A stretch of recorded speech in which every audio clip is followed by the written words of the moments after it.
Et bienvenue dans ce premier rendez-vous France Parkinson. Moi, je suis Amandine Lagarde, je suis responsable des projets et des formations pour les professionnels chez France Parkinson. Donc, je vais animer cette visioconférence aujourd'hui.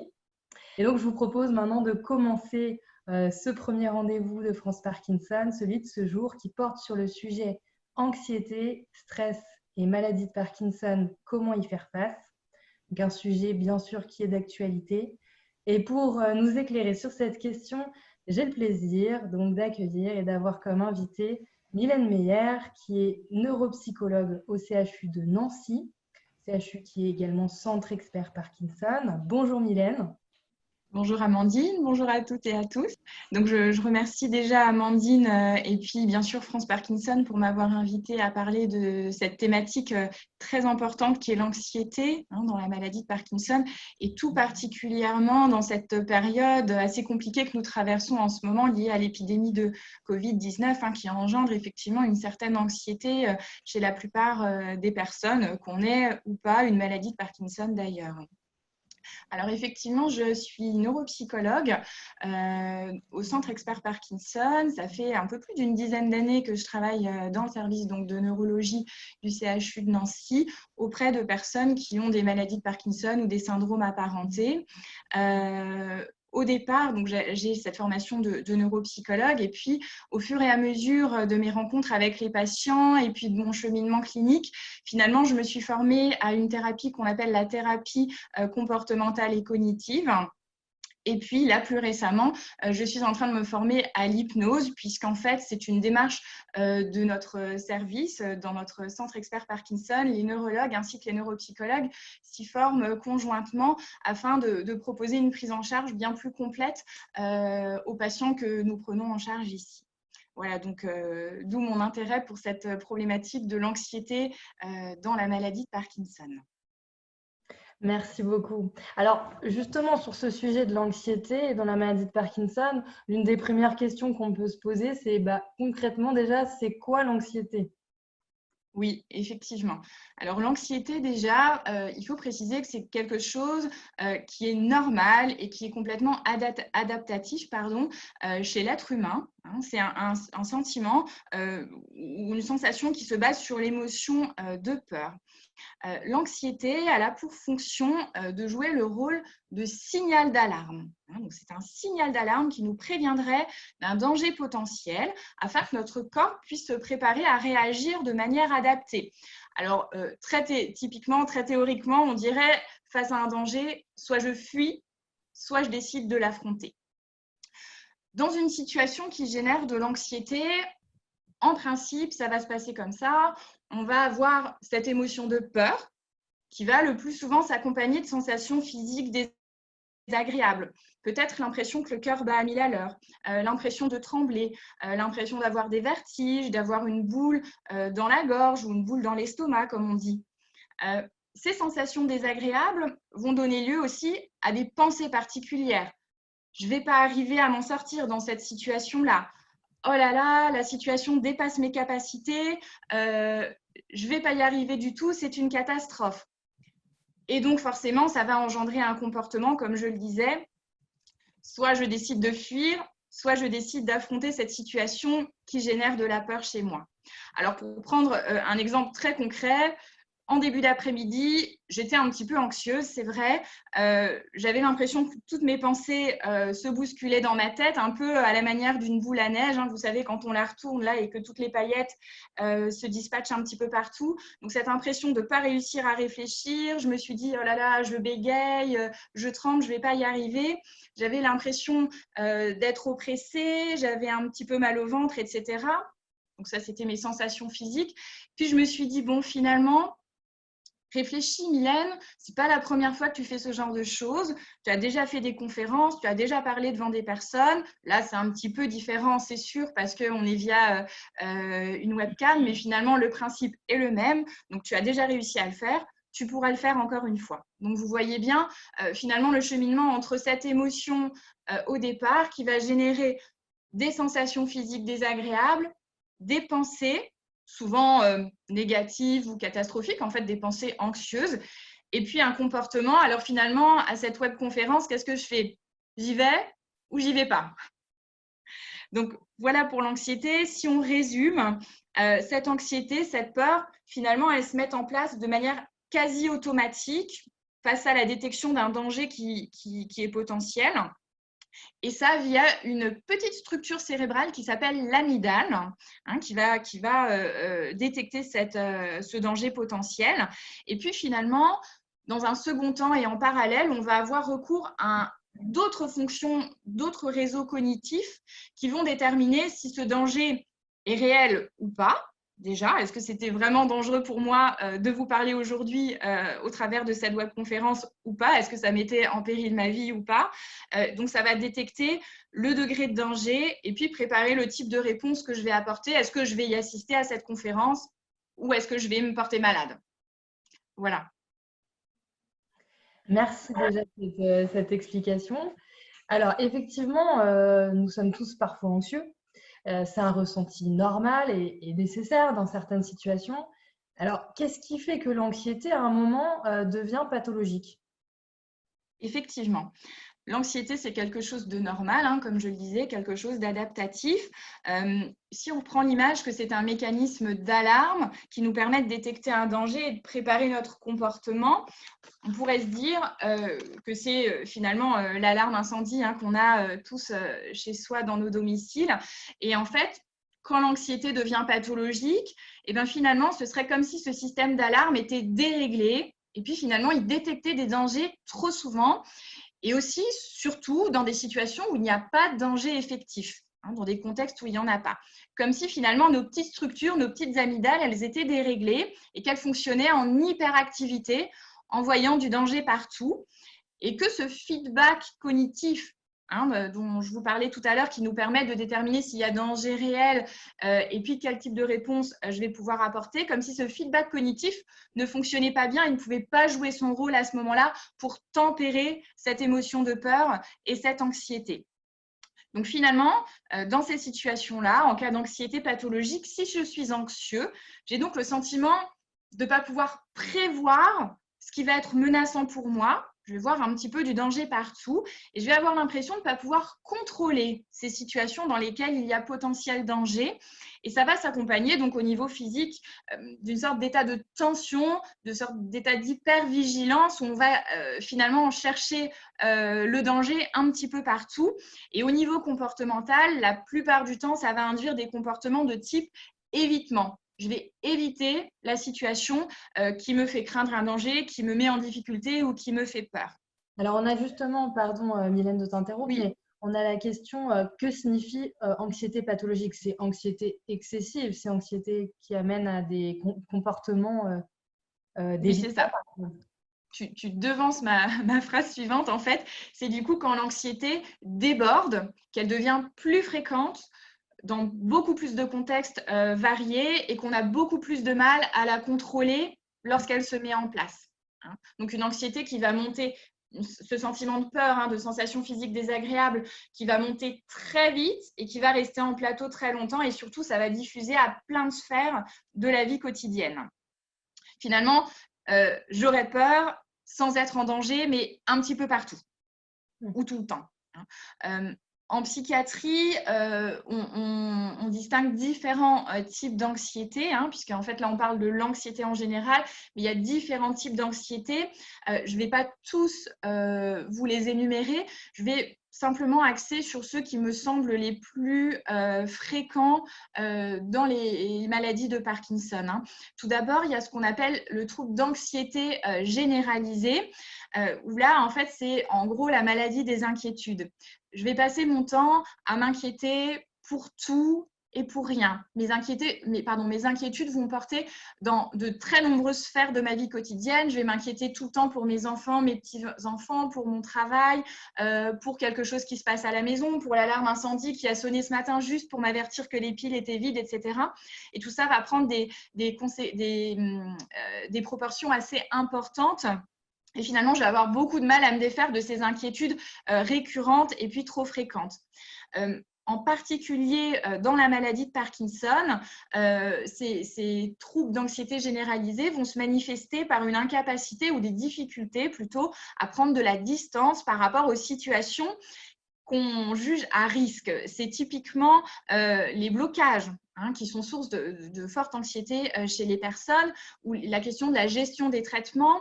J'ai mon rendez-vous à 14h30, mais ma prise, elle est à 12h30. Est-ce qu'il ne faudrait pas que je l'avance un peu ou que je la recule pour être en forme et pas bloquer justement au moment de ce rendez-vous?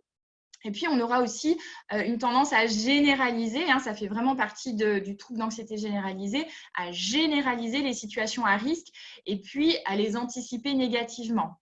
Tout va devenir un danger et donc je vais anticiper des situations catastrophes un petit peu partout, même s'il n'y en a pas forcément eu par le passé et qu'il n'y en aura pas forcément non plus dans un futur plus ou moins proche. Donc ça, c'était l'anxiété généralisée. Le deuxième type, à mon avis, d'anxiété qui est assez fréquent dans la maladie de Parkinson est ce qu'on appelle le trouble panique. Alors familièrement, c'est quand on fait des crises d'angoisse, mais ça de manière répétée. Alors juste un petit rappel, la crise d'angoisse, c'est quelque chose de très spécifique. C'est quand très brutalement, on est vraiment envahi par ce sentiment de peur intense, de malaise intense. Donc cette émotion de peur d'abord, et puis ensuite, ces sensations physiques très désagréables, l'impression d'avoir le cœur qui bat très très vite, l'impression d'étouffer ou d'être oppressé, l'impression d'avoir des vertiges, des sensations de fourmillement, etc. Donc, on a vraiment besoin de ces éléments-là pour faire le diagnostic de troubles paniques et surtout le caractère répété de ces événements dans la vie quotidienne de la personne. En général, dans ces situations-là, on a l'impression de perdre le contrôle et quand on interroge les personnes, souvent elles se disent oh, c'était tellement désagréable que j'ai cru que j'allais mourir ou qu'il allait m'arriver vraiment quelque chose de grave. Si on prend le cas particulier de la maladie de Parkinson, ces crises d'angoisse, on les a assez typiquement dans les moments de off, quand on arrive en fin d'efficacité des traitements médicamenteux. Un autre trouble anxieux qui est très fréquent dans la maladie de Parkinson est ce qu'on appelle l'agoraphobie, c'est-à-dire lorsqu'on se sent particulièrement mal à l'aise dans des endroits clos ou dans des endroits où il y a beaucoup de monde, notamment parce qu'en fait, on a peur de ne pas avoir la possibilité de s'échapper ou d'avoir accès à de l'aide si jamais on venait à angoisser ou à se sentir très mal à l'aise.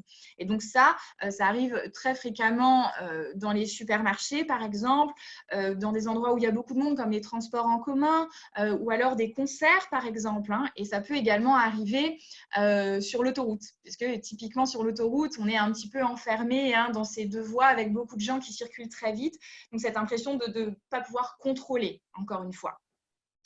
Et à mon avis, une dernière composante qui est vraiment importante est ce qu'on appelle la phobie sociale.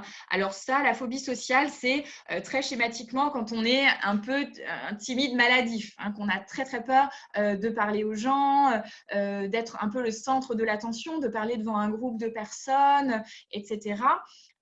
Et donc, dans la maladie de Parkinson, ça se manifeste souvent de manière un petit peu différente que pour les personnes tout venant, mais typiquement, c'est par cette crainte du regard des autres que verbalisent beaucoup les personnes qui sont atteintes de la maladie de Parkinson.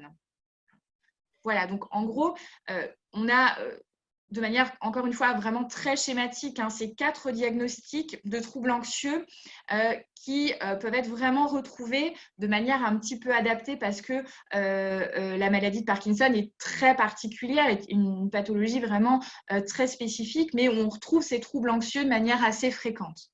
Ouais. Alors nous, ce qu'on entend souvent chez les personnes qui ont la maladie de Parkinson, c'est justement ce constat de « depuis que j'ai la maladie de Parkinson, je me sens plus anxieux ». Pourquoi? Comment ça se fait? Oui, effectivement. Alors, il y a plusieurs choses à ce propos. Alors déjà, la première, j'ai commencé par vous dire que l'anxiété est quelque chose de normal, d'adaptatif. C'est vrai, et surtout, l'anxiété est quelque chose qui est lié à un processus d'apprentissage. Alors, tout un chacun, on a tous notre histoire de vie qui a été jalonnée de plus ou moins d'événements stressants. Qui du coup nous ont fait détecter plus ou moins d'événements ou de situations potentiellement dangereuses pour nous, qui nous mettaient à mal. Alors, il y a plusieurs cas de figure. Alors, là encore, très schématiquement, hein, mais si vous êtes arrivé d'avoir très peu d'événements stressants dans votre vie, vous avez eu une vie plutôt facile, entre guillemets, encore que là, c'est un raccourci parce que chacun de nous vit des événements difficiles, hein, c'est sûr. Mais voilà, il y a des gens qui ont l'impression d'avoir une vie plutôt facile, peu d'événements difficiles, et puis surtout un support social, donc un entourage qui est très présent, qui les aide beaucoup, qui les soutient beaucoup. Et dans ce cas, ils ne vont pas finalement avoir une alarme qui va fonctionner en hyperactivité, qui va détecter des dangers partout, puisque finalement, ils arrivent à gérer ces situations de vie plutôt relativement facilement, ou en tout cas avec succès. À l'opposé, il va y avoir des gens qui ont l'impression, et qui certainement vivent des événements de vie stressants de manière assez répétitive et qui peut-être n'ont pas de support social, ou en tout cas pas d'entourage ou de soignants ou de personnes qui soient très proches, très soutenantes et qui puissent les aider à traverser ces événements de vie. Et dans ce cas, là, évidemment, ils vont détecter des événements difficiles et dangereux un petit peu partout. Et probablement qu'ils vont, dans ce cas, avoir l'impression que chaque situation sera un danger potentiel. Et donc là, l'anxiété pourra devenir pathologique. Donc déjà, en dehors de tout diagnostic de maladie chronique ou de maladie de Parkinson, on a tous notre terrain anxieux à part entière qui est lié à notre histoire de vie, à l'apprentissage, en fait, de la même manière que si on a des parents, c'est un exemple que j'aime bien donner, hein, si on est des parents qui sont très anxieux et qui nous disent tout le temps « Attention, ne monte pas là-dessus, tu vas te casser la jambe. Attention, ne fais pas ça, tu vas te brûler. Attention, fais ci, fais ça. » Forcément, on va apprendre que chaque situation de la vie quotidienne est source d'un danger potentiel et donc soi-même, on ne va pas avoir vraiment le choix que d'être un minimum anxieux. Donc ça, c'est la première chose, c'est vraiment l'apprentissage. Ensuite, dans le cas particulier de la maladie de Parkinson, il y a différents processus qui se mettent en place et qui peuvent influencer l'anxiété.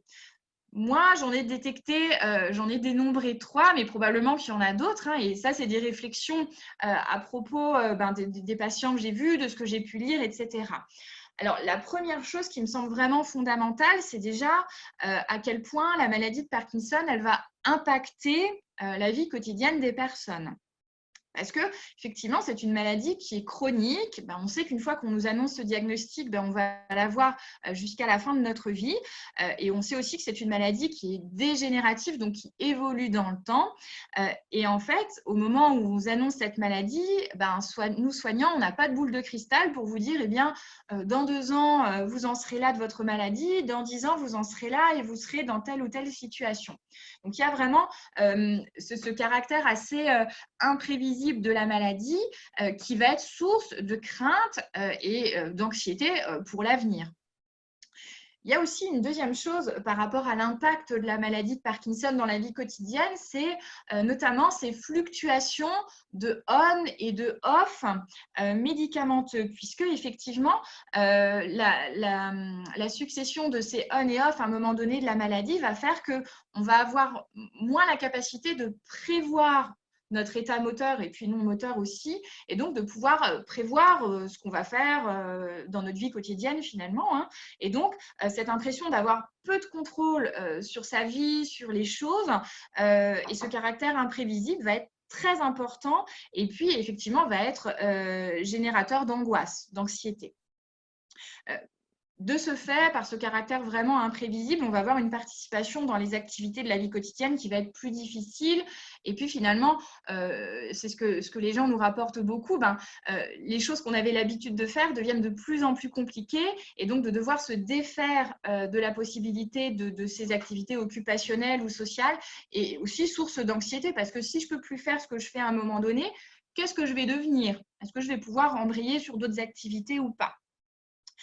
Et tout ça va induire des craintes, des peurs face à l'avenir, parfois aussi de la culpabilité pour les gens d'être un poids, peut-être pour les proches, pour la famille, pour les amis, etc.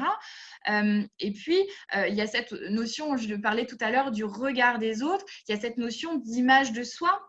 Quelle image peut-être je donne à un moment donné quand je suis bien, je suis débloquée, qu'on prévoit de sortir et puis que brutalement, je suis complètement bloquée et que je ne peux pas aller à ce rendez-vous qui était important ou à ce repas avec des amis qui était important. Qu'est-ce que les gens pensent de moi et quelle image je donne de moi à ce moment-là? Donc tout ça, tous ces événements-là qui impactent la vie quotidienne sont pourvoyeuses d'anxiété dans la maladie de Parkinson. Le deuxième élément qui me semble important, c'est qu'effectivement, on a dit tout à l'heure que la maladie de Parkinson était une maladie qu'on appelle dégénérative ou neurodégénérative. Et donc, ça fait référence à une atteinte de certains circuits cérébraux. Alors, bien sûr, vous connaissez tous l'atteinte des neurones dopaminergiques, qui est bien sûr à l'origine des troubles moteurs dans la maladie de Parkinson, mais qui est aussi inhérent en fait à la mise en place de symptômes non moteurs et notamment la dépression et l'anxiété. Donc les déficits des circuits dopaminergiques interviennent aussi dans l'anxiété et puis la dépression qui est souvent concomitante. Mais outre la dégénérescence des circuits dopaminergiques, il y a également la dégénérescence d'autres circuits cérébraux et notamment les circuits de la sérotonine, de la noradrénergine et puis du GABA. Et ces circuits-là vont avoir un impact aussi dans la gestion des émotions, dans l'anxiété, pour certains dans la dépression, etc. Et donc, il y a vraiment ces atteintes pathophysiologiques de la maladie de Parkinson qui vont donner un terrain facilitateur pour l'anxiété. Je pense qu'au niveau de ces atteintes pathophysiologiques, il faut relier aussi les fluctuations qui sont liées aux traitements qui sont pris pour lutter contre la maladie de Parkinson, puisque à certains moments dans l'évolution de la maladie, ces traitements vont induire des fluctuations de on et off, comme on le disait tout à l'heure. Je suis en on, donc mon traitement agit efficacement. Finalement, je commence à être en off et mon traitement a de moins en moins d'efficacité sur mes symptômes. Et donc là, effectivement, on prend en compte les symptômes moteurs, mais il faut aussi prendre en compte les symptômes non moteurs de la maladie de Parkinson. Et typiquement, dans les moments de off, on va avoir souvent une augmentation des affects dépressifs. Je vais me sentir plus lasse, je vais avoir moins envie de faire des choses, je vais moins prendre plaisir aux choses, je vais être plus triste. Et puis, souvent, une augmentation des symptômes anxieux, puisque le off déjà est pourvoyeur d'anxiété. Je vais l'anticiper, ce moment de off, puisque je sais que je vais être moins bien, je vais être bloquée, peut-être douloureux, etc. Donc, on a vraiment l'impact de ces off et de ces manque de dopamine. Du manque de dopamine, concrètement, qui va impacter aussi dans la symptomatologie anxieuse. Je pense aussi qu'il y a le caractère lié, c'est le troisième point, à la prise en charge de la maladie de Parkinson, puisque là, il y a différentes étapes et en fait, il y a probablement une composante assez réactionnelle aussi de l'anxiété dans la maladie de Parkinson. Notamment, en termes de différentes étapes, à mon avis, il faut souligner celle du diagnostic de maladie de Parkinson, qui n'est pas un moment simple dans la vie des personnes. Et ça suscite, souvent, c'est en lien avec différentes questions, finalement, qui a amené cette hypothèse de diagnostic de maladie de Parkinson et sur quels éléments on s'est basé pour dire qu'il y avait une maladie de Parkinson. Qui est-ce qui nous l'a annoncé et comment ? Est-ce que c'est finalement, j'ai fait une crise d'angoisse et puis aux urgences, on m'a dit, tiens, vous tremblez, vous avez une maladie de Parkinson, vous, non ? Alors ça, c'est extrêmement brutal et c'est extrêmement parfois traumatisant pour les personnes qui ont dit ce genre de choses. Et puis, tout ça, ça va conditionner l'anxiété et puis bien sûr cette notion très subjective, à mon avis, de l'acceptation de ce diagnostic de maladie de Parkinson. Et puis, une autre étape me semble être celle de la prise en charge, au-delà de ce moment du diagnostic et puis de l'après-diagnostic direct. Finalement, qu'est-ce qu'on vous propose comme traitement, médicamenteux, non médicamenteux, comment vous les acceptez? Et ça, c'est aussi en lien avec l'acceptation que je vais avoir du diagnostic, mais peut-être aussi avec mes craintes par rapport aux médicaments, à ce qu'on en entend, à ce qu'on lit sur la notice des médicaments en termes d'effets indésirables, etc. L'acceptation des prises en charge non médicamenteuses. Peut-être que j'ai des difficultés d'élocution et que j'aurais besoin d'aller voir une orthophoniste, mais ça me rend un petit peu anxieux parce que ça voudrait dire que j'accepte cette maladie alors que finalement, je ne l'accepte pas tant que ça.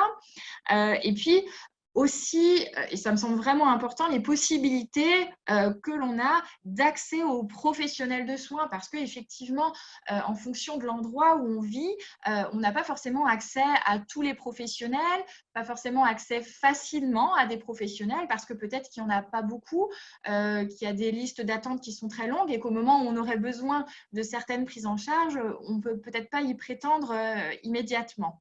Donc tout ça peut être pourvoyeur aussi d'anxiété parce que si on n'a pas accès aux traitements médicamenteux, non médicamenteux et surtout à une prise en charge sécurisante, ça va mettre en place ou générer ou nourrir une certaine anxiété chez les personnes. Ok, alors on a plusieurs questions qui nous sont arrivées. Bon, déjà une qu'on avait eue en amont. Le stress et l'anxiété sont-ils la cause, le déclencheur et ou la conséquence de la maladie de Parkinson? Alors, je pense qu'effectivement, ça, c'est une question qui est très importante. Alors, est-ce que l'anxiété est la cause de la maladie de Parkinson?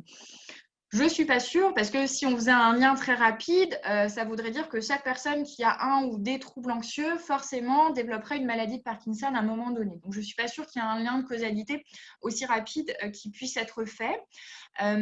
Est-ce que le stress et l'anxiété sont des déclencheurs possibles de la maladie de Parkinson? Alors, je ne le dirais pas comme ça.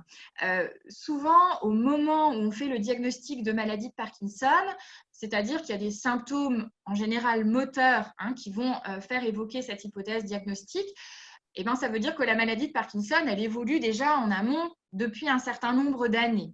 Peut-être sans qu'on s'en rende compte forcément, parce que souvent, c'est a posteriori qu'on fait des recoupements. Mais quand on regarde l'histoire des personnes, souvent, on nous dit, tiens, mon diagnostic a été fait après le décès de tel proche ou à ce moment où il m'est arrivé tel événement de vie vraiment compliqué. Donc, on pourrait peut-être se dire que le stress et l'anxiété devient un révélateur de la maladie de Parkinson. Et peut-être que là où le diagnostic aurait été posé un peu plus tard dans l'évolution, dans l'histoire de vie de la personne, peut-être que l'anxiété ou le choc émotionnel ou peut-être parfois physique aussi, ça peut être une fracture ou des choses comme ça, va précipiter l'entrée dans la maladie de Parkinson ou en tout cas le moment où le diagnostic pourra être posé cliniquement. Et puis le troisième élément de cette question, c'était est-ce que l'anxiété est la conséquence de la maladie de Parkinson? Effectivement, avec tout ce qu'on vient de dire précédemment sur les aspects pathophysiologiques, les aspects réactionnels de la prise en charge du diagnostic et puis des limitations que la maladie peut induire dans la vie quotidienne des personnes, je crois que oui, ça peut être une conséquence l'anxiété peut être une conséquence, oui, de la maladie de Parkinson. Alors, on avait donc d'autres questions par rapport à ce que tu as présenté au début. La première, est-ce possible de cumuler les 4 types d'anxiété dont tu as parlé juste avant? Il y a même d'ailleurs quelqu'un qui dit moi je me retrouve dans les 4, mais à différents moments de la journée, comment faire pour gérer? Alors ça on va voir après, mais j'imagine que oui du coup. Oui, effectivement, vous savez qu'en médecine, en psychiatrie, on aime bien mettre les choses dans des cases. Et effectivement, de bien connaître les choses et de mettre parfois les choses dans les cases, ça nous permet de mieux les identifier et puis de savoir mieux les traiter. Mais effectivement, ce n'est pas parce qu'il y a différentes cases diagnostiques qu'on ne peut pas les avoir toutes. Donc, certaines personnes vont souffrir d'un seul trouble anxieux, ça peut être des crises d'angoisse, et puis d'autres personnes vont expérimenter différents types d'angoisse en fonction peut-être des situations qu'ils vont avoir à faire face dans la vie quotidienne, ou alors peut-être des moments de on et off de leur maladie. Ou alors d'événements de vie en dehors de la maladie de Parkinson, mais de ce qu'il peut leur arriver dans leur vie quotidienne aussi, parce que mine de rien, c'est pas parce qu'on a une maladie de Parkinson que tout se passe en rapport avec notre maladie. On reste une personne à la base. Je crois que ça, c'est important quand même de le rappeler. De le rappeler, exactement. Alors, il y a plusieurs questions d'ailleurs sur les causes finalement, qu'est-ce qui pourrait être à l'origine aussi de l'anxiété. Alors, par exemple, quelqu'un qui se demande si il y a des saisons qui sont plus propices à l'anxiété en termes de température, de luminosité, etc. Mais ça, je pense que c'est valable finalement, si c'est le cas, c'est valable pour tout à chacun. Oui, alors je n'ai pas de réponse précise à apporter sur cette question. Alors effectivement, sur la dépression, oui, on parle de dépression saisonnière, puisque effectivement, il y a certaines personnes qui ressentent des symptômes dépressifs plutôt au moment de l'hiver ou la fin de l'automne, hein, dans ces périodes où la luminosité est moins importante, où on a plus de temps de nuit finalement sur nos 24 heures, où effectivement là, on ressent plus ces états dépressifs. Alors, est-ce que c'est similaire sur l'anxiété? Très sincèrement, je ne sais pas. Mais si ça l'était, probablement qu'on en serait tous, on serait tous égaux face à cette dimension. Mais je ne sais pas. On avait une question aussi sur l'anxiété est-elle héréditaire? Et je crois que ce que tu disais tout à l'heure, finalement, sur l'aspect éducationnel aussi, est-ce qu'on peut transmettre en tant que parent, C'est ça. rejoint un peu cette question. Il n'y a pas eu d'études particulièrement sur cet aspect héréditaire, j'imagine, je ne sais pas. Alors, c'est plutôt l'aspect d'apprentissage, Non. la notion d'apprentissage. Voilà. Ok. Et après, on avait aussi des questions qui concernaient plus les traitements. Alors, c'est vrai qu'on a parlé des traitements, mais on va dire plus en lien avec le on, le off. Mais Oui. certaines personnes s'interrogent sur est-ce que le traitement dopaminergique peut générer aussi de l'anxiété, mais directement hein, dans son effet sur le corps, sur les récepteurs, etc. Notamment, bon, simplement, est-ce que ça a un impact? Parce qu'il y a une personne qui a constaté qu'à partir du moment où elle a eu le diagnostic, qu'elle a pris les traitements, elle se sentait plus anxieuse. Bon. Est-ce que c'est pas le diagnostic en lui-même aussi? Mais voilà. Et une autre personne qui s'interrogeait sur la notion de TOC et notamment un lien avec les traitements par agonistes dopaminergiques. Je ne sais pas si tu as des réponses. Alors, donc, par rapport à ce ressenti hein, de se sentir plus anxieux après le diagnostic, dès lors qu'on prend les traitements dopaminergiques, effectivement, qui de l'œuf ou de la poule domine, je ne sais pas. Il y a probablement cette part réactionnelle et effectivement, on sait aussi que les traitements dopaminergiques vont augmenter la vigilance des personnes et donc augmenter leur seuil de stress. Hein, donc forcément, le stress peut avoir un impact aussi dans l'anxiété. Il y a cet aspect-là. Au niveau des TOC, alors il faut que tu me répètes la question. Alors, c'était, est-ce qu'on peut considérer finalement, enfin, c'est comme ça que j'ai compris la question, que les traitements, enfin, certains traitements dopaminergiques de la maladie de Parkinson peuvent engendrer une forme de TOC.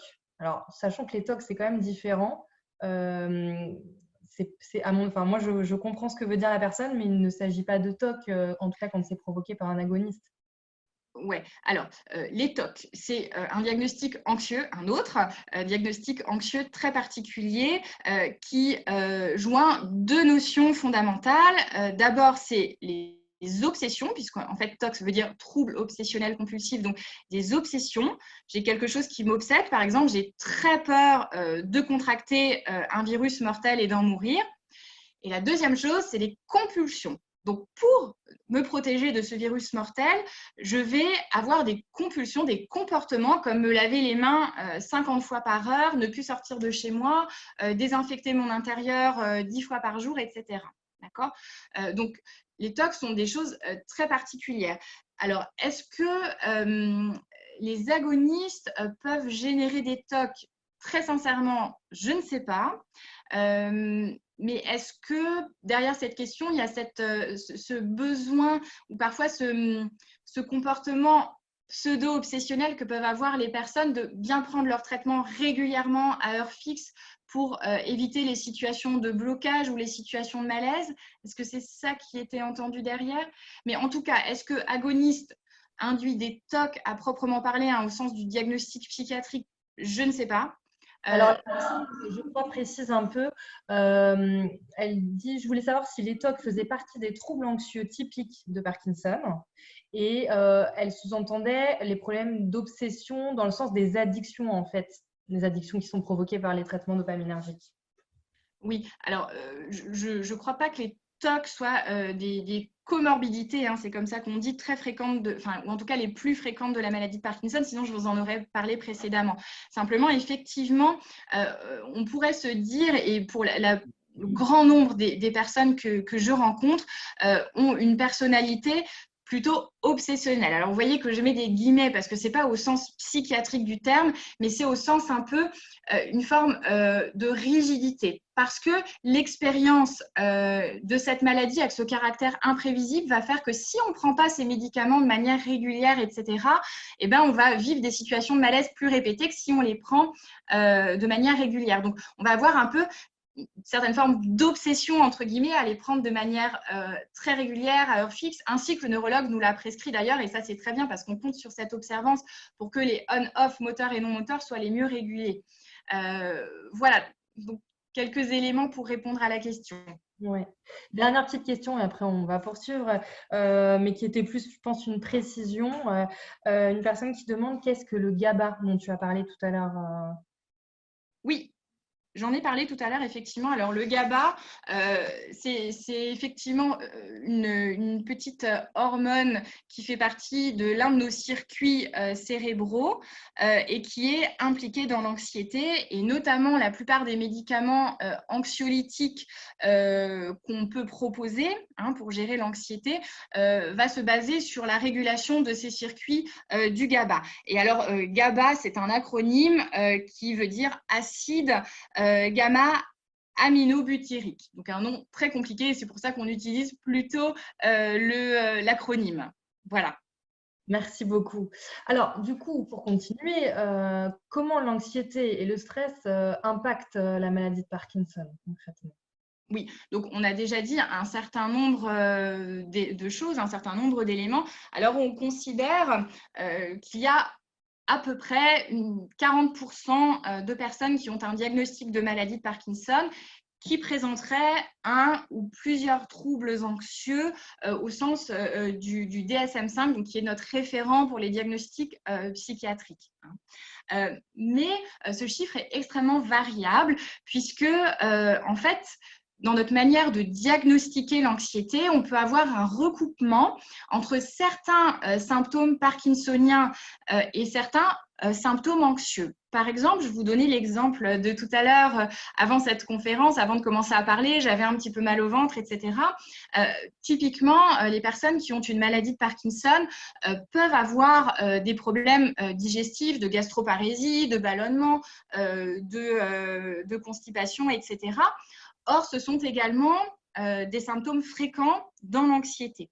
Donc, on va avoir ce chevauchement entre symptômes parkinsoniens et symptômes anxieux qui va rendre le diagnostic parfois un petit peu difficile. Donc, effectivement, en fonction des études, on va avoir des pourcentages plus ou moins importants selon qu'on se base sur certains critères diagnostiques comme le DSM, 5 aujourd'hui, ou alors certaines échelles d'évaluation qui vont inclure plus ou moins de symptômes physiques ou moteurs.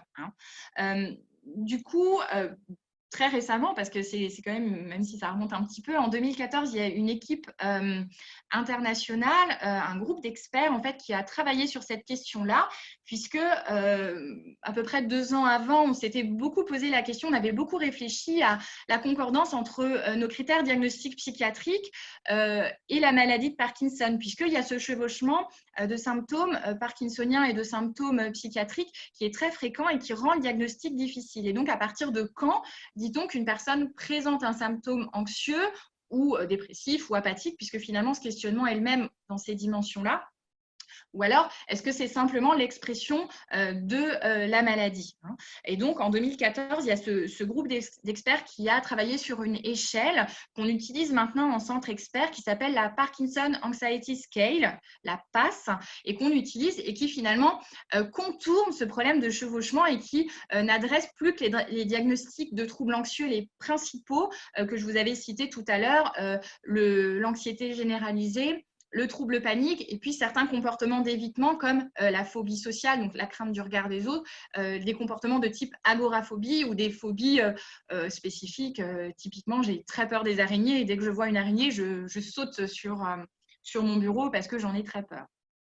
Donc ça, c'est pour les généralités. Donc vous voyez que c'est quand même un pourcentage de personnes assez conséquent, pratiquement la moitié des personnes, donc c'est quand même assez important. l'anxiété, en général, elle peut se matérialiser de différentes manières, mais comme dans la population générale, hein, soit je suis très anxieux et ça va se matérialiser par une certaine irritabilité, puisque j'ai des pensées anxieuses, je sens un danger quelque part, j'arrive plus à le contrôler et donc je vais m'irriter facilement, je vais hausser le ton, je vais me mettre en colère, etc. Alors moi, ça m'arrive souvent comme ça. Le deuxième comportement qu'on pourra ressentir, c'est l'évitement ou la fuite, hein, puisque je le disais tout à l'heure, une situation me fait peur, va être source d'anxiété et donc je vais préférer la fuir puisque ça va faire diminuer très rapidement mes sensations désagréables, mes sensations corporelles désagréables et puis mon émotion de peur. Et puis la troisième possibilité, c'est une forme d'immobilisme. Typiquement, je sais que le off va arriver dans 3/4 d'heure ou 1 heure parce que là, je sens que ça commence à se mettre en route. Puis je sais que tous les jours, c'est pareil. À cette heure-là, je ne suis pas bien. Et donc, je vais l'attendre, mon off. Et donc, je vais complètement me figer là-dedans, dans cette anxiété, dans cette bulle anxieuse. Et je ne vais pas réussir à réfléchir et puis, à ce moment-là, à mettre en place un comportement plus adapté. Peut-être que si je sais que j'ai un off qui arrive et qu'il est là, imminent, je vais peut-être avancer un peu mon traitement ou je vais peut-être appeler mon neurologue pour faire un point et se dire, OK, tous les jours à la même heure, c'est pareil, donc comment je pourrais faire, hein. Donc, comme si l'anxiété, je reprends un peu l'image de cette boule à neige, hein, qu'on retourne. Au bout d'un moment, l'anxiété, elle fait un petit peu que nos pensées se poussent un petit peu partout dans la tête et qu'on n'arrive plus à mettre en place une ligne d'action qui soit la plus efficace possible. Donc ça, c'est chez tout le monde. Dans le cas particulier de la maladie de Parkinson, il me semble qu'il y a une sorte de cercle vicieux qui s'installe entre finalement l'anxiété et les symptômes parkinsoniens. Et c'est effectivement ce que je viens de dire un petit peu en parlant du off, hein. Finalement, je sais que ce off va arriver, donc j'ai une sorte d'anxiété anticipatoire qui s'installe et qui va finalement rendre mon off peut-être plus sévère, hein, où mon ressenti sera plus sévère. Et comme il sera plus sévère, ça va nourrir mon anxiété. Et donc, ça va être une sorte de cercle vicieux qui va faire que probablement que ces offs vont être à chaque fois moins bien vécus et beaucoup plus difficiles pour la personne. J'aime bien aussi prendre l'exemple, c'est un exemple qui m'avait marqué d'un monsieur qui me disait, ouais, j'étais au restaurant avec des proches, je ne sais plus exactement qui, mais donc en tout cas, il passait un beau moment, tout se passait bien. Et puis, à un moment donné, de manière très subite, il a eu l'impression qu'une dame à une table voisine le regardait et se disait, tiens, il est bizarre celui-là. C'est la pensée qu'il a eue à ce moment-là. Et paf, il a commencé à trembler alors que jusque-là, il passait un très bon moment. Ses symptômes s'exprimaient très peu ou voire pas du tout. Et à ce moment-là, dès lors qu'il a eu cette pensée, hein, vous voyez, c'est toujours ce cercle vicieux. J'ai cette pensée anxieuse, elle trouve que je suis bizarre, ça génère une anxiété sur moi et du coup, ça majore mes symptômes. Et son tremblement s'est mis en route très brutalement. Et il n'a pas réussi à terminer son déjeuner. Il a dû écourter son repas parce qu'il a été vraiment très mal. Donc, on a, à mon avis, vraiment une certaine interaction entre les symptômes moteurs et les symptômes non moteurs, et notamment l'anxiété dans la maladie de Parkinson. Et souvent avec une action d'accentuation des symptômes moteurs et du coup du vécu difficile qui leur est lié. Alors justement, on a donc des questions, là encore. Une première par rapport à ce que tu disais tout à l'heure, une des réactions qui se met en place, c'est parfois des conduites d'évitement, de fuite. Est-ce que c'est mauvais de fuir les situations qui créent de l'anxiété? Alors, c'est une excellente question parce que j'ai, du coup, dans mon topo, j'ai oublié, enfin, j'avais prévu de le dire, mais du coup, c'est très bien de me le rappeler. Alors, l'évitement, au départ, on trouve que c'est bien. Parce que je vous disais, l'anxiété, c'est une émotion qui monte très vite, qui fait une sorte de grand palier, puis qui redescend naturellement, mais assez doucement. L'évitement va être, au départ, pour nous, la forme de réponse la plus adaptée, puisqu'on va se rendre compte que l'anxiété, elle va diminuer tout de suite et très vite. Hein, donc, on va se dire, OK, en fait, si j'ai peur d'avoir un blocage au supermarché, en fait, je ne vais plus. Parce que finalement, au moins, je n'aurai pas d'anxiété. Sauf qu'au long cours, le fait d'éviter va faire que plus je vais éviter, et plus cette situation va être anxiogène pour moi. Plus j'en aurai peur et peut-être qu'au moment où j'aurai vraiment pas le choix que d'aller dans ce supermarché pour faire mes courses parce qu'il n'y a pas de proposition de livraison à domicile, parce que mes enfants sont malades ou sont en vacances, parce que mes voisins sont tous indisponibles, je ne pourrais pas y aller au supermarché parce que, en fait, à force d'éviter, on nourrit l'anxiété. On ne s'en rend pas compte, mais elle devient vraiment démesurée et elle nous empêche au final d'affronter les situations. Et donc, typiquement, ce qu'on va faire en prise en charge psychothérapique, notamment en TCC, et puis, donc thérapie comportementale et cognitive, et puis aussi en hypnose, c'est un petit peu le principe. On va essayer de se confronter aux situations qui sont source d'angoisse pour nous et qu'on évite. Parce que, en fait, le fait de se confronter est extrêmement déjà difficile pour les personnes et c'est parfois un des critères pour lesquels ils disent bon, non, je préfère faire avec pour l'instant. Mais effectivement, le fait de se confronter à son anxiété et notamment aux situations qui génèrent cette anxiété va faire qu'au fur et à mesure, on va s'habituer à l'anxiété, aux sensations désagréables qui sont liées, et puis tout ça va diminuer. Donc, au fur et à mesure que je vais me rendre au supermarché, peut-être d'abord accompagnée par mon mari ou par ma fille ou peu importe, et puis progressivement tout seul ou dans d'autres situations, va faire que mon anxiété va monter moins vite, elle sera moins forte et puis elle va disparaître beaucoup plus rapidement, jusqu'au moment où je pourrai aller au supermarché plutôt tranquillement. Peut-être pas sans une anxiété minime, mais au moins tranquillement. Donc oui, le fait d'éviter peut être une solution en immédiat, à très court terme, mais à long terme, c'est plutôt quelque chose qui va nourrir l'angoisse, l'anxiété et quelque chose qui sera délétère pour le fonctionnement de la personne. Alors, d'autres questions sur toujours l'impact de cette anxiété sur la maladie de Parkinson. On en a une. Est-ce que l'anxiété et le stress sont des facteurs aggravants de l'évolution de la maladie de Parkinson et peuvent-ils être ponctuels? Alors, est-ce qu'ils peuvent être ponctuels? Oui, mais comme pour tout le monde, à mon avis, en fonction des événements qu'on va vivre dans sa vie quotidienne en lien ou pas avec la maladie de Parkinson et ce qui peut se greffer là-dessus. Donc oui, ça peut être ponctuel. Il y a des personnes qui ont des maladies de Parkinson, d'ailleurs, qui n'ont pas d'anxiété débordante ou pathologique. Il y en a qui arrivent, en tout cas, pendant un certain temps, à plutôt bien gérer les aspects imprévisibles de la maladie. Ensuite, est-ce que l'anxiété va être un facteur aggravant de l'évolution de la maladie de Parkinson? Alors, est-ce qu'on en parle en termes aggravants? Je ne sais pas. En tout cas, ce qui est sûr, c'est que les personnes qui présentent un ou des diagnostics de troubles anxieux assez sévères ou assez importants vont être complètement parasités par cette anxiété, notamment en lien avec les moments de on-off, parce que c'est souvent dans ces moments-là qu'on le voit, alors soit clairement dans les off, soit dans l'anticipation du off, et donc effectivement, ils vont passer leur temps là-dedans, surtout dans les périodes de la maladie où on arrive au stade des fluctuations, où effectivement notre quotidien est jalonné de on et de off. Donc, alors, est-ce que ça veut dire que ça aggrave la maladie? Je ne sais pas. En tout cas, vous ne pouvez plus profiter de votre quotidien parce que vous êtes tout le temps dans cette anxiété anticipatoire ou réactionnelle à vos ressentis physiques ou non moteurs. Ok. Et en termes d'incidence, est-ce que l'anxiété peut avoir des incidences sur le sommeil, notamment provoquer certains rêves ou des cauchemars, etc.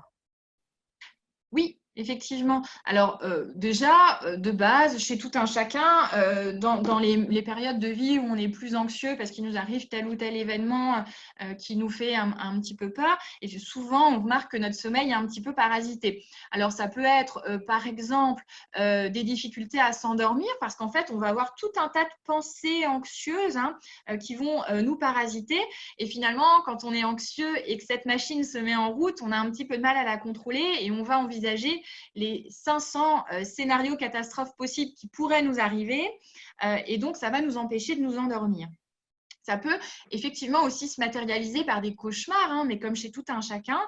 Et puis, en particulier, dans la maladie de Parkinson, on a ce qu'on appelle le trouble du comportement en sommeil paradoxal, qui est cette particularité du sommeil des rêves dans lequel on est normalement assez immobile, à part nos yeux qui bougent de droite à gauche, ou dans la maladie de Parkinson, on a une certaine levée d'inhibition et la personne va finalement vivre ses rêves. Donc, elle va avoir la gestuelle et puis peut-être le parler, alors plus ou moins compréhensible, qui va y être associé. Et en fait, les personnes ont l'impression souvent que dans des périodes un peu plus stressantes du quotidien ou un peu plus anxiogènes, ce trouble du comportement en sommeil paradoxal peut être plus important. Donc, alors souvent, on fait un peu l'amalgame aussi avec les cauchemars parce que souvent, c'est des rêves qui ne sont pas très agréables dans ce trouble du comportement en sommeil paradoxal. Donc oui, il y a un effet de l'anxiété sur le sommeil. Autre question, et ce sera ma dernière avant la suite, sur l'impact toujours. Est-ce que l'anxiété peut générer des hallucinations? Alors, est-ce que l'anxiété peut générer des hallucinations? Probablement pas directement, mais peut-être que quand l'anxiété est vraiment très, très, très importante et qu'elle s'inclut dans d'autres symptômes non moteurs, notamment des idées un peu délirantes, probablement qu'elles peuvent s'associer.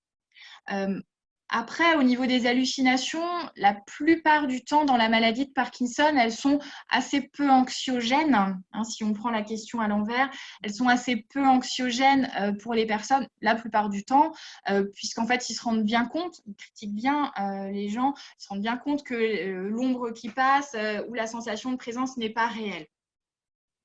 Donc, c'est si vraiment l'anxiété, à mon avis, serait vraiment pathologique et incluse dans autre chose au niveau psychiatrique.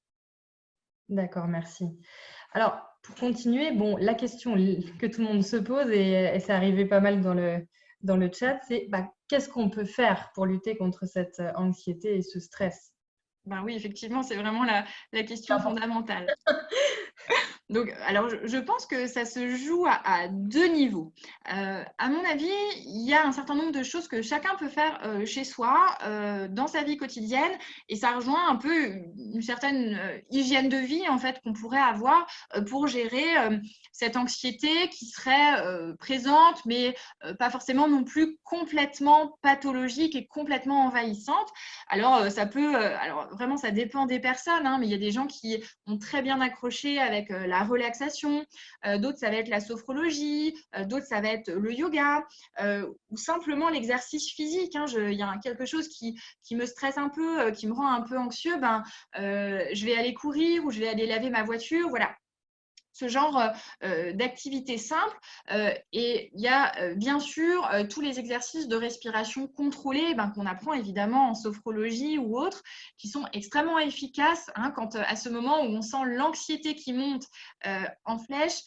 On essaye de calmer finalement sa respiration puisque on a dit que l'émotion d'anxiété et de peur s'accompagne souvent de sensations physiques désagréables et notamment l'impression que le cœur bat à toute allure. Donc, l'idée, ça va être de retrouver un rythme cardiaque qui soit normal pour faire diminuer cette émotion de peur et puis pour accéder à des capacités de raisonnement qui soient plus disponibles, puisque quand on est en plein dans l'angoisse, on a beaucoup de mal à cogiter puis à prendre des décisions adaptées. Donc, il y a déjà tout ce qu'on peut faire. Il y a un certain nombre d'applis qu'on peut télécharger sur les smartphones qui sont assez intéressantes et notamment pour les exercices de respiration, il y a des applis comme Cardia ou Respirelax que je recommande souvent aux personnes que je rencontre. Ensuite, dans un deuxième temps, lorsque vraiment l'anxiété devient trop envahissante, qu'on a beaucoup de mal à la contrôler, peut-être avec ces exercices ou ces éléments d'hygiène de vie, il y aurait trois choses à faire. Donc déjà, il faut en parler peut-être à son neurologue, qui est spécialiste de la maladie de Parkinson et qui connaît bien l'intrication entre les symptômes non moteurs et les symptômes moteurs. Donc déjà, on en parle à son neurologue. Et si vous avez accès à un psychiatre au niveau des soignants que vous avez à disposition, à un psychologue, en parler au psychiatre ou au psychologue. Les lignes directrices vont être de trois ordres. La première, quand l'anxiété vraiment est très débordante, ça va être peut-être de proposer des traitements médicamenteux. Le plus couramment, et je ne m'étendrai pas là-dessus parce que ce n'est pas mon domaine, hein, les traitements médicamenteux, mais en général, on propose des antidépresseurs à visée anxiolytique. D'accord ? Donc ça, c'est la première chose. Et puis, dans certains cas, on peut proposer aussi des anxiolytiques, avec quand même les notions que les anxiolytiques ont un effet sédatif. Hein. Donc ça, c'est la première chose. Donc on se sent un peu dans les vapes ou à côté de la plaque, entre guillemets, comme on dit, avec souvent, quand c'est utilisé au long cours, parce que souvent, ça ne devrait pas être de manière chronique, mais plutôt ponctuelle.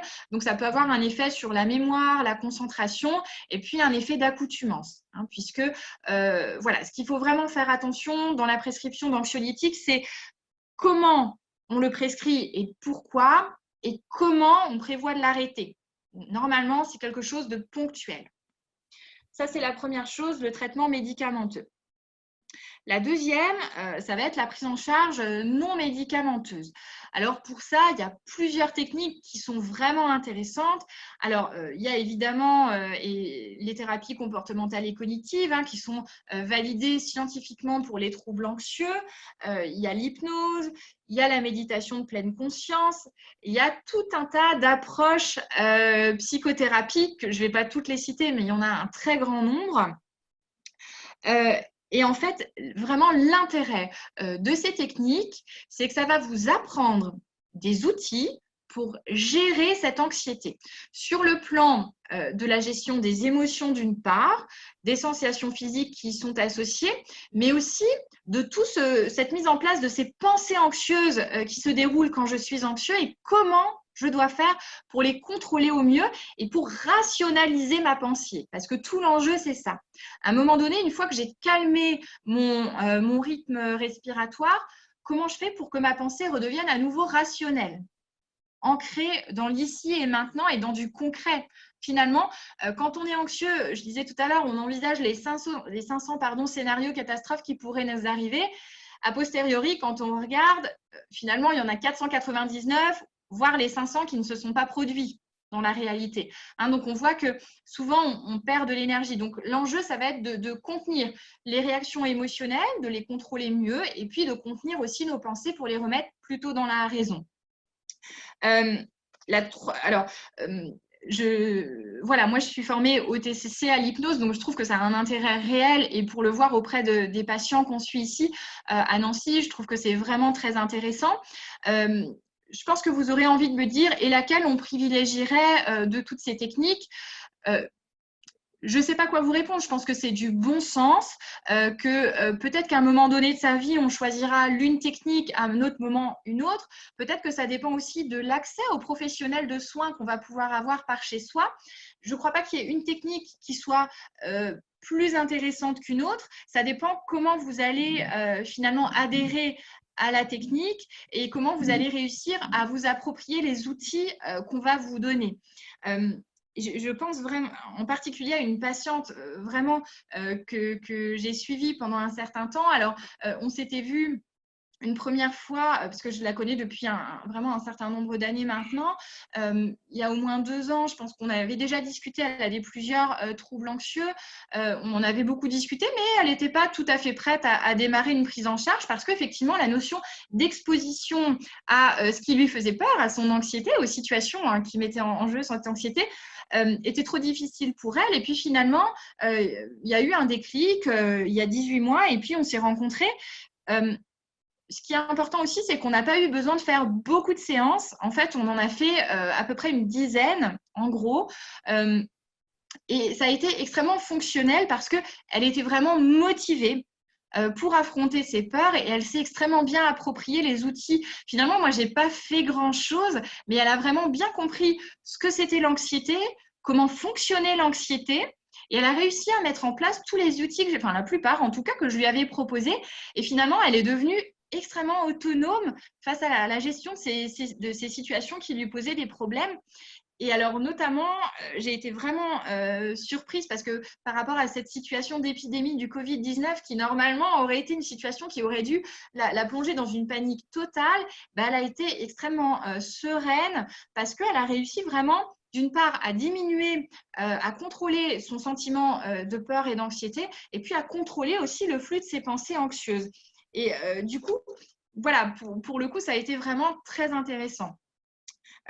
Avec d'autres, on a testé des séances d'hypnose, en particulier sur les douleurs, et ça a été vraiment très intéressant aussi. Hein. Donc, l'hypnose, mais même la méditation, même d'autres techniques psychothérapiques peuvent être tout à fait intéressantes. Donc, je crois que si on a accès à un certain nombre de professionnels, il ne faut pas se priver de tester, hein, au moins ces types de prise en charge.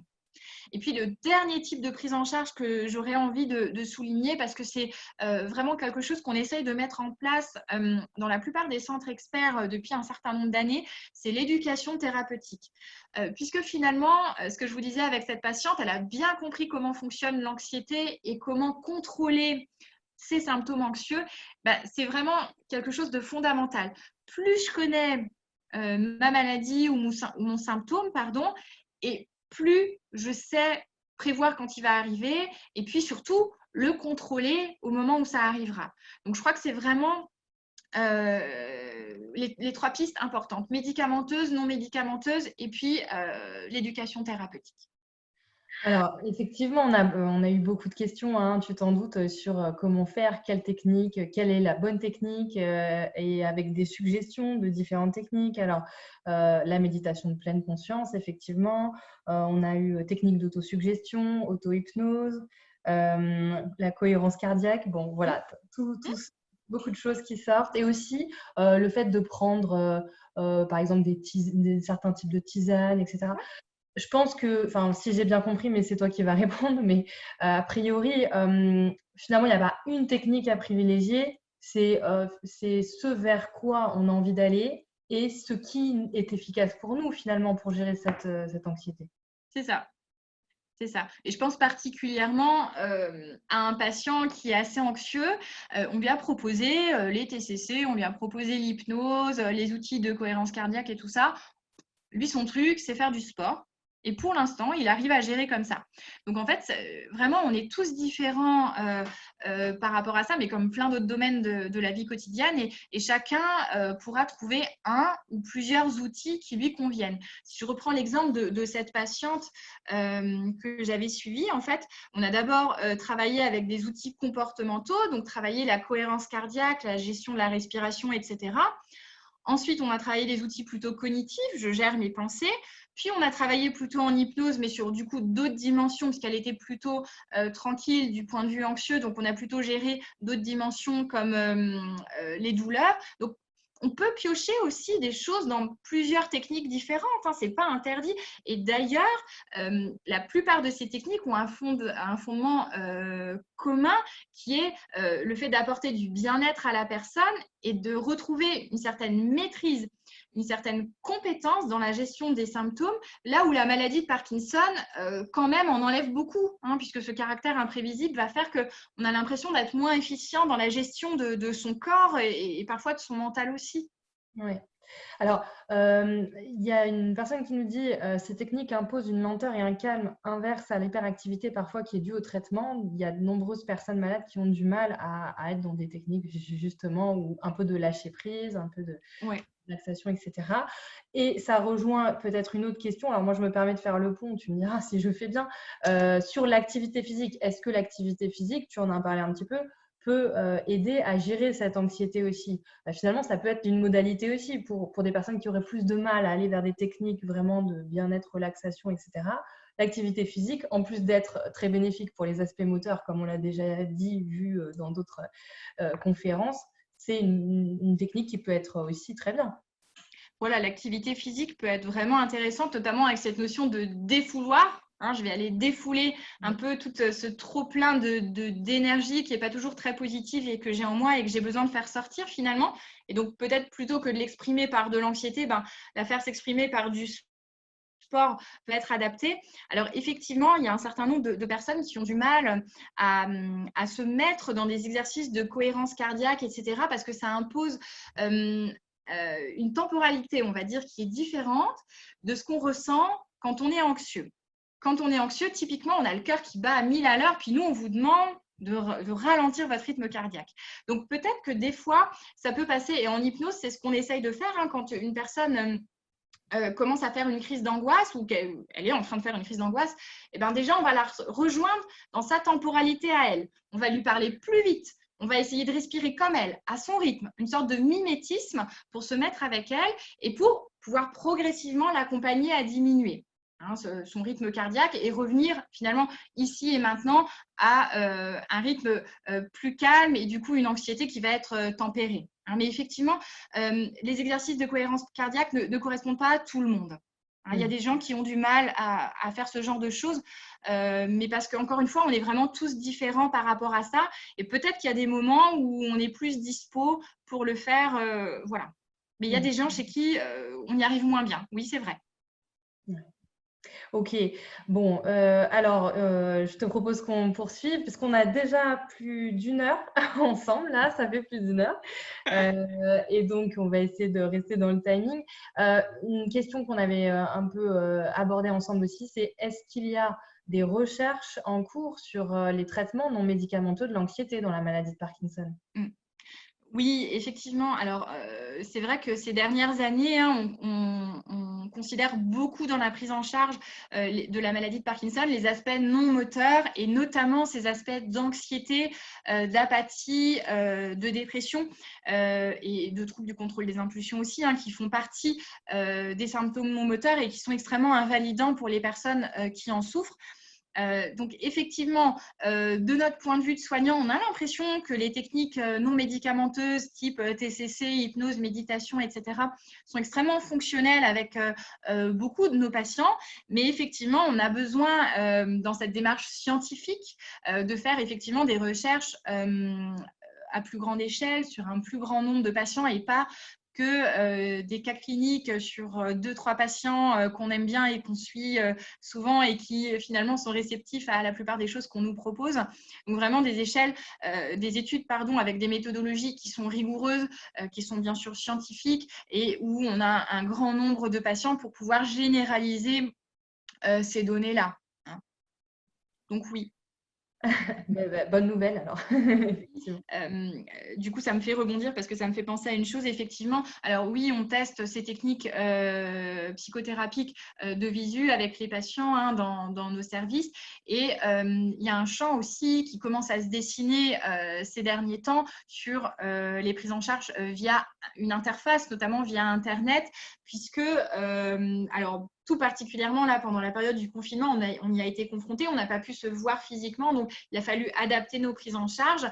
Et puis aussi, ça pose la question de la gestion des patients qui habitent dans des zones un petit peu sinistrées, entre guillemets, des territoires un peu sinistrés au niveau de la disponibilité des professionnels de santé. Et donc, effectivement, s'ils pouvaient avoir accès à des prises en charge psychothérapiques via ce type de support, ça pourrait être tout à fait intéressant, mais on a besoin effectivement de savoir est-ce que le bénéfice que tirera la personne d'une prise en charge via une interface sera le même que celui tiré d'une prise en charge en face à face, parce qu'effectivement, il y a la notion qui est très importante en psychothérapie de l'alliance thérapeutique, le contact, la sécurisation qu'on va apporter à la personne dans notre suivi, dans notre prise en charge, qui est très importante. Et est-ce que finalement, on arrive à le recréer via un écran interposé? Donc, effectivement, si cela était possible, ça donne des pistes vraiment très intéressantes pour les personnes qui sont un peu isolées au niveau du territoire.